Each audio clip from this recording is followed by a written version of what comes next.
Hi, I'm John Whidden, and this is my friend Steve McLeod, and welcome to this Sonic Obsession. Today, I am the moon.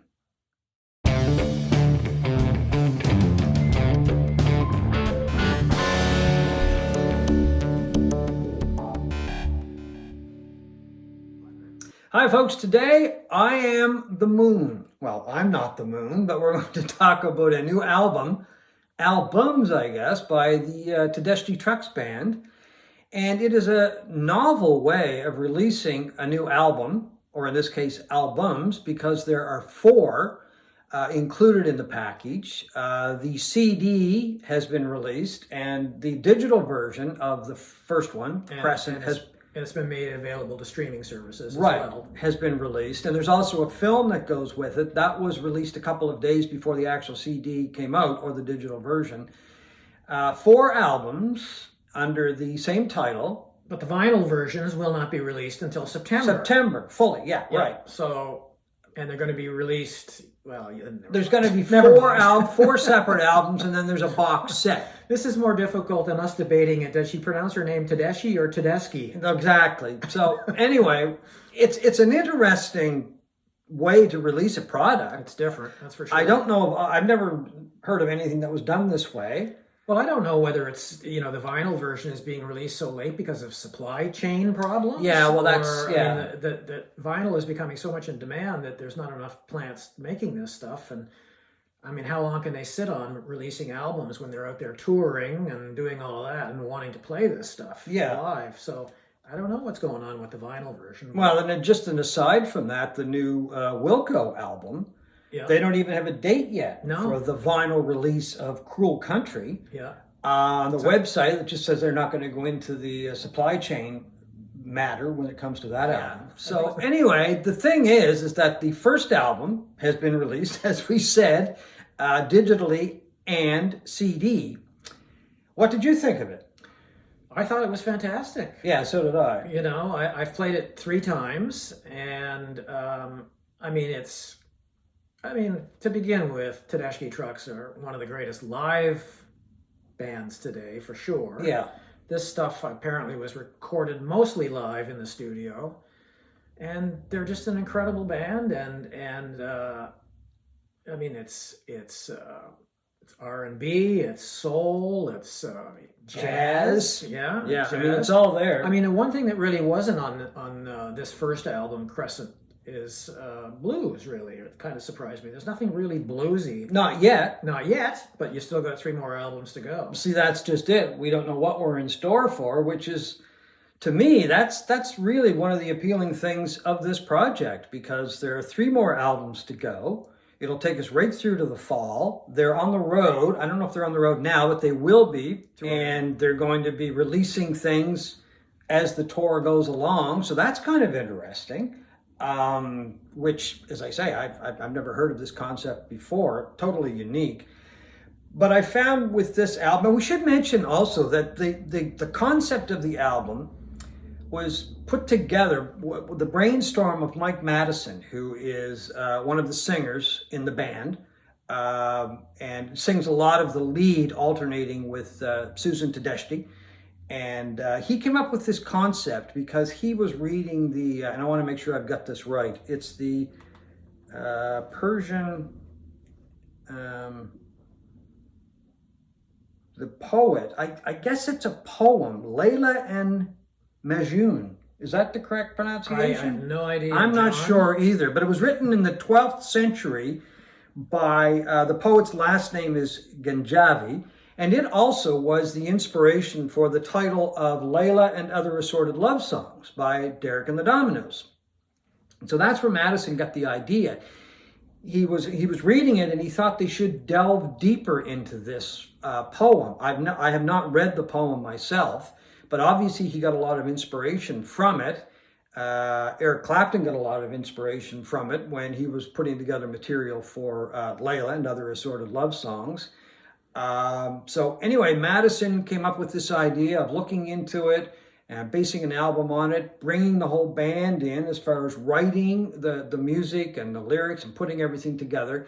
So they're exploring that in the album. And once again, we've only got a taste of it, so we don't really know where this is going to go. But I think it's brilliant. What's your favorite song on this? On the new one? What's the only one? The Crescent one. There you go. I really like the This is a very complicated conversation. I know, because we keep saying album, but it's really, I love the instrumental that's on the album. And Passaquan? Is that how it's pronounced? I can't, is that, I'm not quite sure how that's pronounced. Wow. But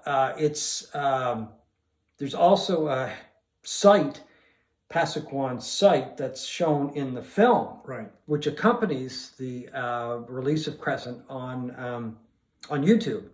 I really like that, but I like all of the songs. I think they're really good. There's not a weak cut on it. I mean, there's only 5 tracks, right. So it really is, I guess, what we would consider today more of an EP than a full album. But it's when it comes to vinyl, but it's 36 minutes or 38 minutes long, something like that, which is what albums were back in the day, right? Typically. Yeah, and Derek Trucks has mentioned that. He said something about he was looking at albums that he grew up listening to, and he quoted Hendrix's "Axe as Bold as Love" as being an album that was about 36 minutes, that you could fully digest.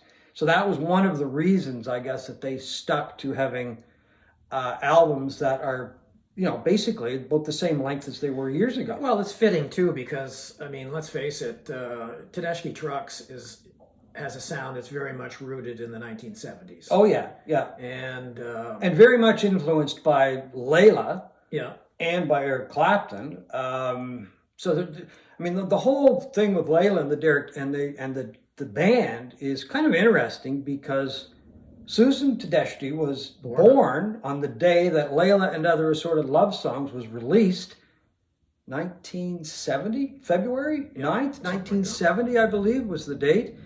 She was born that day. The album came out, it was released, it was obviously an Eric Clapton album, but the band was called Derek and the Dominoes, so guess who Derek Trucks was named after? The title of the album, because his father was a huge music fan. And the band just released probably, a year and a half ago, a live version of Layla called Layla Revisited. Yeah, which is an incredible tribute to that album. So there's a lot going on when it comes to Layla and the band, right? They've really kind of latched onto that to make it a... And their sound is very much rooted in that kind of sound. Oh, yeah. Like I say, it's in the 70s. I mean, there's even a drum solo on Passaquan. Yeah. Like, when was the last time you heard a drum solo, John? But it's a good drum solo. It is a good drum. It doesn't overstay its welcome. Right. It is short as far as drum solos go, and it's just an interesting album. I'm curious to see where it goes from here. Is this going to be the high point, or... Something tells me it's not going to be the high point. The other really interesting thing that I've noticed about this albums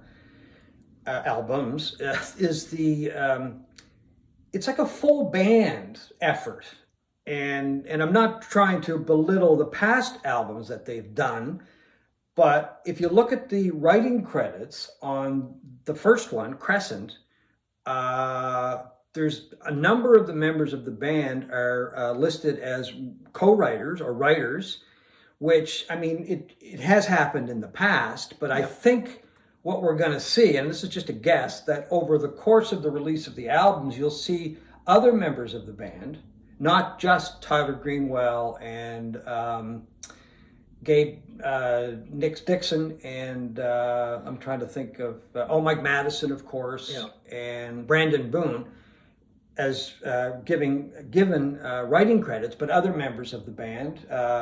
Alicia Secure, by the way, is a great solo artist, so it's one of the singers. So I'm hoping that she's contributed some writing to the albums as well. No, it's very much it has a very much of a band feel that maybe you would normally assume with a band that has Tedeschi Trucks in the title. It is it has a real unified band feel to it, and it's just a fantastic listen. Yeah, I think they did all come together at the studio that they have in Jacksonville, or near Jacksonville, Florida, called Swamp Rega, I believe is the name of the studio. and kind of hung out there for quite a while, putting the album together, writing the material, and then recording the material, of course, and doing some of the stuff for the films that I think are going to accompany all the album releases on YouTube. And just really like a full band effort. It was almost like they were a family for quite a while, just living together, producing high quality music. And if Crescent is any example of what the other three albums are going to sound like, we're in for a huge treat, because I just think it's just incredibly good. Yeah. Amazing, actually. We should mention the release schedule. Oh, right, The yeah. second album, Ascension, will be released on July 1st. The third album, The Fall, on July 29th. And Farewell on August 26th. Now, there's going to be a 4 LP vinyl box released on September 9th, but it's only available through the band's website, and I think Fantasy Records, yeah. as well. There will also be a bundled CD version available at that time. And on September 9th will be I guess all of the individual albums will be available on vinyl as well. Yeah. So something we're going to be looking forward to all summer, Yeah. right into the fall. I did want to correct the date that Susan Tedeschi was born. It was November 9th, 1970. I think I said February. And she was born, and that was when the original Layla and Other Assorted Love Songs was released by Derek and the Dominoes. So anyway, I Am the Moon. We both love it. Both really looking forward to the release of the other three albums coming over the course of the summer. And we hope you've enjoyed this Sonic Obsession.